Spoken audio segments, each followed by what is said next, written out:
What if you believed you could get away with murder simply because you thought you were too smart to be caught? No fingerprints, no cameras, no witnesses, not a single trace left behind. What if you crafted the perfect crime, calculated every detail, erased every clue, except one, the one your ego wouldn't let you hide? Because in the end, it's not the evidence that betrays you, but the need to outsmart everyone, to prove you're untouchable. And that need, that quiet arrogance, becomes the very trap that brings you down. That's exactly what happened in one of Poland's most chilling and unusual murder cases, where the final clue wasn't left at the scene. Welcome to our new channel. If you're enjoying the content, don't forget to like, subscribe, and stay tuned so you never miss an update. The story took place in November 2000 in Rockwell, a quiet, historic city in southwestern Poland. The Oder River runs through its center, normally peaceful, but on this particular day, the current carried something sinister. A kayaker spotted a body floating near the shore. The corpse, badly decomposed, showed signs of extreme trauma. The hands were tied behind the back in a complex knot. The face was unrecognizable. There was no ID, no personal belongings, no visible injuries that could confirm a cause of death. Autopsy results revealed starvation,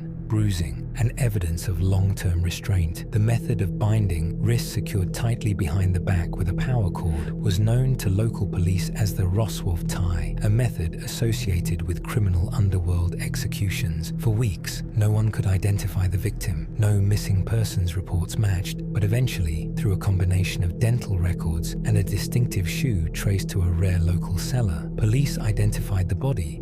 Dariusz Janiszewski. He was the owner of a small advertising firm and had been reported missing by his girlfriend. She told investigators that he had left his office in late November. After receiving a phone call about a potential new client, he never returned. Despite the brutal nature of the murder, leads were scarce. The call that lured Janiszewski out couldn't be traced. His phone and belongings were never recovered. There were no witnesses.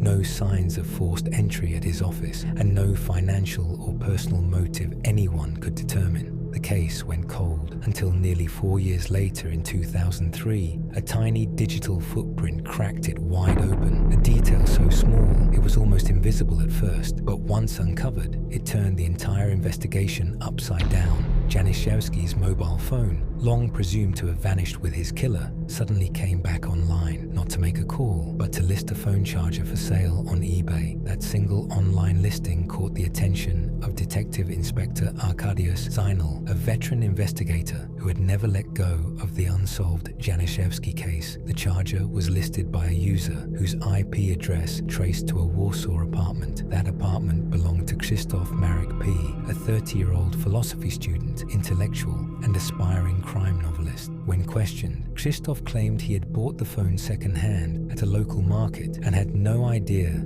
of its dark history. But Zinal wasn't convinced. Digging deeper into Krzysztof's background, he discovered that not only was the suspect deeply interested in philosophy and criminal theory, he had also published several short stories in literary journals. Most notably, he had recently self-published a novel titled Amok, a disturbing, fictional tale filled with violence, eroticism, and murder. One story in the novel described a killing almost identical to Janiszewski's, a victim tied behind the back with rope, starved, tortured, and dumped in a river. Specific details that had never been made public. Even more chilling, the killer in the novel uses a Japanese-made knife, stabs the victim in a matching pattern, and later sells the bloodied weapon online, mirroring how Janiszewski's phone charger had been sold by Krzysztof using the alias Chris B. In Amok, the narrator even names himself Chris B., the same name Bala used in real life when posting the charger for sale on Allegro, Poland's version of eBay. It didn't stop there. The fictional victim in Amok owns an advertising agency. Just like Janiszewski, the protagonist in the book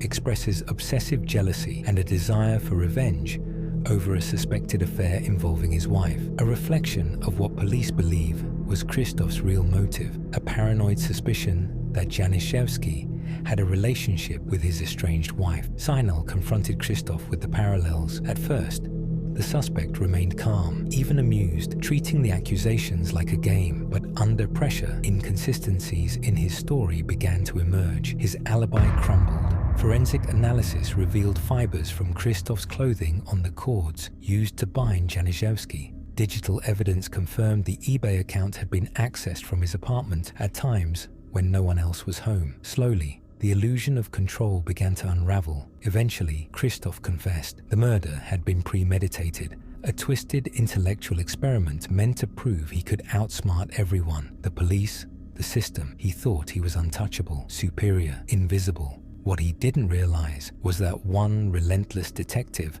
was about to shatter that illusion and bring him to his knees. The case became a landmark in Polish criminal history, a modern tale of how arrogance, not evidence, can be a killer's undoing, and how even in the digital age, no crime is truly perfect. It was a grim reminder that no matter how carefully one plans or how meticulously clues are erased, the quiet arrogance of believing you're too clever to be caught will always leave a crack just wide enough for justice to slip through.